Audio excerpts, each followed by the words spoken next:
નમસ્કાર વિદ્યાર્થી મિત્રો, આજે તમારું વાણિજ્ય વ્યવસ્થા અને સંચાલનનું પેપર હતું અને એકદમ સહેલું છે, એકદમ સહેલું છે. જે વિદ્યાર્થીઓએ બોર્ડના લાસ્ટ એના પેપર્સ એને સોલ્વ કરીને ગયા હશે, જેને લખવાની પ્રેક્ટિસ કરી હશે, એ લોકોને 110% 100માંથી 100 માર્ક્સ આવવાના ચાન્સીસ છે.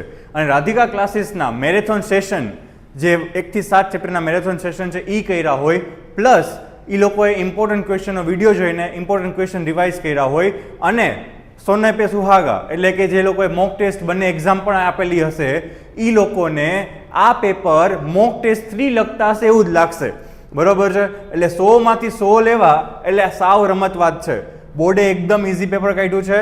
એટલે હવે તમારે ચિંતા મુક્ત થઈ જવાનું છે, કેમ કે એક સબ્જેક્ટ એવો સિક્યોર થઈ જ ગયો કે જેમાં તમને 90, 95 કે 100 માર્ક્સ આરામથી તમે સ્કોર કરી શકશો. ચલો MCQ સોલ્વ કરીએ ફટાફટ, વિધાઉટ વેસ્ટિંગ અ ટાઈમ. જ્ઞાનને અમલમાં મૂકવાની સરળ પદ્ધતિ એટલે શું થાય? કડા.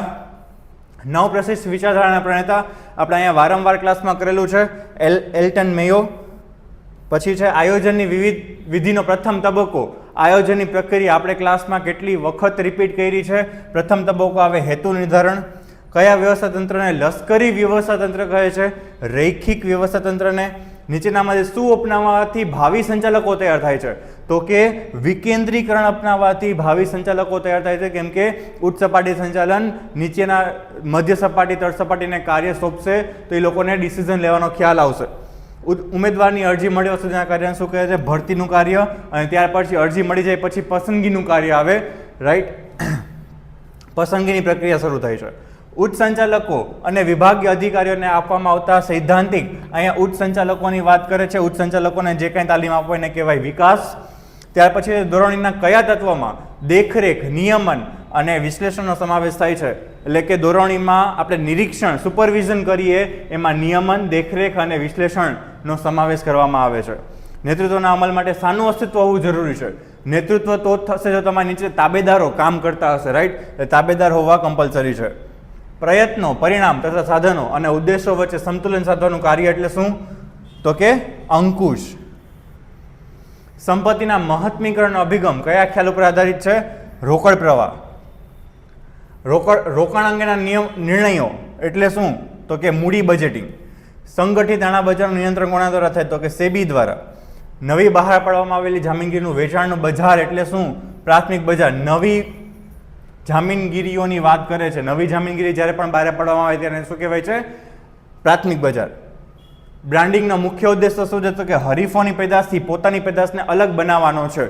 આ બધા MCQ પ્રીવિયસ બોર્ડ એક્ઝામમાં પૂછાયેલા જ MCQ છે. નવા એક પણ MCQ નથી આપેલા. ખાલી જગ્યાને પેદાશના વસ્ત્રો પણ કહી શકાય છે. પેકિંગ. વાલીપણાનો સિદ્ધાંત કોણે આપ્યો છે? ગાંધીજીએ.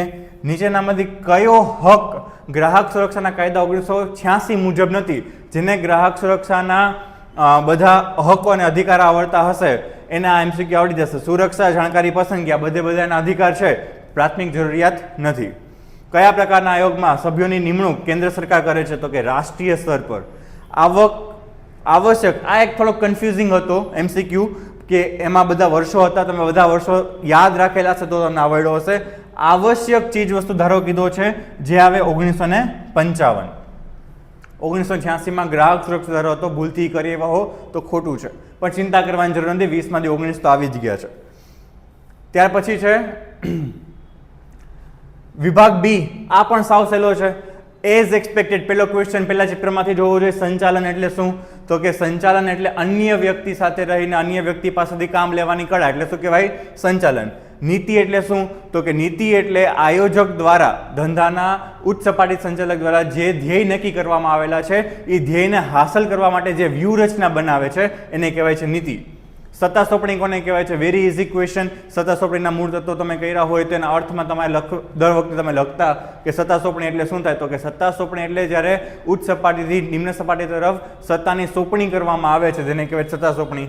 વૈધિક વ્યવસ્થા તંત્ર એટલે શું? તો કે વૈધિક વ્યવસ્થા તંત્ર એટલે કાયદેસરનું વિધિસર રીતે રચાયેલું માળખું કે જેનાથી આપણે ધ્યેય હાંસલ કરી શકીએ, એને કહેવાય વૈધિક વ્યવસ્થા તંત્ર. પ્રતીક્ષા યાદી, મેં તમને કીધું હતું મેરેથોન સેશનમાં કે આ ક્વેશ્ચન કદાચ માર્ચ 2025ની એક્ઝામમાં હોય તો તમારે આશ્ચર્ય પામવાની જરૂર નથી, કેમ કે આ એકદમ મોસ્ટ ઇમ્પોર્ટન્ટ ક્વેશ્ચન ઘણી વખત 2 માર્કમાં પણ ભૂતકાળમાં પૂછેલો છે. અહીંયા તમને 1 માર્કમાં પૂછેલો છે, ખાલી વ્યાખ્યા જ લખવાની છે. પ્રતીક્ષા યાદી એટલે શું? તો કે જ્યારે કંપનીને અથવા તો ધંધાને જ્યારે જરૂર હોય ત્યારે આપણે અરજીઓ મંગાવીએ છીએ, એમાંથી વધારાની અરજીઓની એક યાદી તૈયાર કરીએ છીએ. જોઈતા ઉમેદવારોને આપણે પસંદગી કરી વધારાના ઉમેદવારોની જે અરજી આવી છે એની એક યાદી બનાવીએ છીએ, જે યાદીને શું કહેવાય છે? પ્રતીક્ષા યાદી. અભિપ્રેરણા એટલે શું? તો કે જ્યારે ઉચ્ચ સપાટી સંચાલક તે નીચે કામ કરતા તાબેદારોને પ્રોત્સાહિત કરે છે કામ કરવા માટે, ધ્યેયને હાંસલ કરવા માટે જ્યારે પ્રોત્સાહિત કરે છે તેને કહેવાય છે અભિપ્રેરણ. કાયમી મૂડીના ઘટકો, વેરી ઇઝી પણ અંદરથી કાઢેલો ક્વેશ્ચન છે. કાયમી મૂડીના ઘટકો એટલે તમને એકાઉન્ટ, જે હવે પછીનું પેપર છે એમાં જો તમને સ્થિર મિલકતોના નામ આવડતા હોય, એટલે કે ફિક્સ એસેટ્સના નામ આવડતા હોય, જમીન, પ્લાન્ટ, યંત્ર, આ બધાને શું કહેવાય? કાયમી મૂડી, જે લાંબા સમય માટે ધંધામાં હોય. મુંબઈ શેરબજારની સ્થાપના, આ પણ મોસ્ટ ઇમ્પોર્ટન્ટ ને વારંવાર પૂછાયેલો, તમારી સ્કૂલમાં પણ પૂછ્યો હશે, ટ્યુશનમાં પણ પૂછ્યો હશે, બધી જગ્યાએ આ ક્વેશ્ચન તો પૂછવાનો જ હોય છે. આનો આન્સર આવે છે 9 જુલાઈ 1875. ઘણા લોકો 1975 લખીને આવ્યા હશે અથવા તો એવી એરર ભૂતકાળમાં સ્કૂલના પેપરમાં કરી હશે, પણ બોર્ડમાં નહીં થયો એવું માનું છું. પ્રસિદ્ધિનો અર્થ, પ્રસિદ્ધિ એટલે એવો બિન વ્યક્તિગત માહિતી સંચાર છે કે જેના દ્વારા આપણે આપણી પેદાશની ઓળખ છે એ બજારને આપીએ છીએ. CERC, consumer education and research centre, આનું પૂરું નામ છે, રાઈટ. IIM, MBA, BBA આ બધા જૂના થઈ ગયા હવે બોર્ડ માટે, એટલે બોર્ડે લાસ્ટ ચેપ્ટરમાંથી કાઢ્યો છે CERC નું પૂરું નામ. હવે સેક્શન C. સેક્શન C માં મેં તમને કીધું હતું, ઇમ્પોર્ટન્ટ ક્વેશ્ચનમાં પણ કીધું હતું અને મેરેથોન સેશનમાં પણ કીધું હતું કે તમને લાક્ષણિકતામાંથી, મર્યાદામાંથી વિધાન સમજાવો પૂછાઈ શકે છે, જે તમારે ખાસ કરી લેવા જોઈએ. આમાંથી 100 માર્કનું, હજી રિપીટ કરું છું, 100 માર્કનું પેપર એવું છે, 100 માર્ક્સમાંથી 100 માર્ક્સ એવા છે કે જે રાધિકા ક્લાસીસે ઇમ્પોર્ટન્ટ ક્વેશ્ચન આપ્યા હતા, પ્લસ એની મોક એક્ઝામ, પ્લસ એના મેરેથોન સેશનમાં જે કીધા હતા એ જ બધા ક્વેશ્ચન અહીંયા રિપીટ થયા છે. સંચાલનથી સમાજને કયા લાભ મળે છે? આપણી મોક એક્ઝામ 1 ની અંદર પણ પહેલો ક્વેશ્ચન આ હતો, અહીંયા પણ પહેલો ક્વેશ્ચન આ છે. એટલે તમને એવું જ લાગતું હશે કે આપણે રાધિકા ક્લાસીસની મોક એક્ઝામ 3 લખી રહ્યા છીએ, રાઈટ. પછી જે રૂલ ઓફ થમ્બ એટલે શું?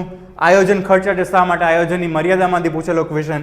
કર્મચારી વ્યવસ્થા એ માત્ર કલ્યાણકારી પ્રવૃત્તિ નથી, વિધાન સમજાવો શા માટે? પછી માનવ સંસાધન સંચાલનની કામગીરીમાં આયોજન સાથે સંબંધિત બાબતો. આયોજન સાથે કેટલી બાબતો સંબંધિત હોય છે? ચેપ્ટર નંબર 4 નું નામ, વ્યવસ્થા તંત્ર, કર્મચારી વ્યવસ્થા, દોરવણી, અંકુશ, આ બધા નામ લખવાના હતા. માસ્લોની જરૂરિયાતોનો અગ્રતાક્રમ, મેં કીધું હતું મારો પણ ફેવરિટ, બોર્ડનો પણ ફેવરિટ, પણ બોર્ડે થોડુંક મારું ન માન્યું. બોર્ડે એવું કીધું કે દર વખતે આપણે ચેપ્ટર આ ક્વેશ્ચન 5 માર્કમાં પૂછીએ છીએ, આ વખતે ખાલી આકૃતિ પૂછી લઈએ 2 માર્કમાં, પણ પૂછ્યો તો ખરી જ. માસ્ટરોની જરૂરિયાતોનો અગ્રતાક્રમ, ખાલી આકૃતિ દોરવાની હતી 5 સ્ટેપમાં. અંકુશ એ સતત પ્રક્રિયા છે. આયોજન અને અંકુશ એક સિક્કાની 2 બાજુ છે. આ 2 ક્વેશ્ચન ચેપ્ટર નંબર 7 માંથી હતા અને મેં તમને કીધું હતું ચેપ્ટર નંબર 1 to 7 કરી લેશો એટલે એમાંથી મોટા ભાગનું તમને એમાંથી જ આવશે, જેમાં તમે 75 to 80 માર્ક્સનો આરામથી એમાંથી લખી શકો છો. મૂડી માળખું એ માલિકીની મૂડી અને દેવાનું મિશ્રણ છે. કોલ મની અને નોટિસ મનીનો તફાવત. લેબલિંગના મુખ્ય ઉપયોગો, આ પણ ઇમ્પોર્ટન્ટ ક્વેશ્ચન મેં કીધો હતો કે આ તો તમને 110% સેક્શન C માં પૂછાશે જ અને પૂછાણો જ. બજાર પ્રક્રિયા સંચાલનની વેચાણ વિભાવના સમજાવો. વિતરણના માધ્યમો, ગ્રાહક શોષણ વિશે સમજૂતી, જાહેરાતની અરજી, આ પણ મેં તમને કીધું હતું કે આ પણ તમને 110% પૂછાશે જ. અને કીધું હતું ગ્રાહકના અધિકાર કે જવાબદારી, આગળ જોઈએ પૂછ્યો છે કે નહીં. સમજાવો. ખાનગીકરણ અને વિમૂઢીકરણ અને ધંધાકીય પર્યાવરણનું મહત્વ સ્પષ્ટ કરો. પણ બધું આખું મહત્વ નહોતું લખવાનું, કોઈ પણ 2 જ મુદ્દા લખવાના હતા. 2 માર્કનો ક્વેશ્ચન છે. સેક્શન D માં આવી જઈએ. અહીંયા મેં તમને એ પણ કીધું હતું કે પેલો ક્વેશ્ચન એ હશે સંચાલનનું મહત્વ આપો, કે એમ હશે સંકલનનું મહત્વ આપો. એમાં કન્ફ્યુઝ ન થતા. સંચાલનનું મહત્વ કીધું હોય તો અલગ ક્વેશ્ચનનો આન્સર આવે, સંકલનનું મહત્વ એમાં અલગ આન્સર આવે. સંકલન એટલે કોઓર્ડિનેશન, સંચાલન એટલે મેનેજમેન્ટ, રાઈટ. તો સંકલનનું મહત્વ અહીંયા પૂછ્યું છે 3 માર્કની અંદર, સંચાલનનું મહત્વ નથી પૂછ્યું, એટલે ખાસ ધ્યાન રાખવાનું હતું. ઉત્પાદન સંચાલનનો અર્થ આપી તેના કાર્યો જણાવો. તમે જોયું, માર્કિંગ કર્યું, ઉચ્ચ સપાટી સંચાલન, મધ્ય સપાટી સંચાલન, તળ સપાટી, આ 3માંથી એકેયના કાર્યો ન પૂછ્યા.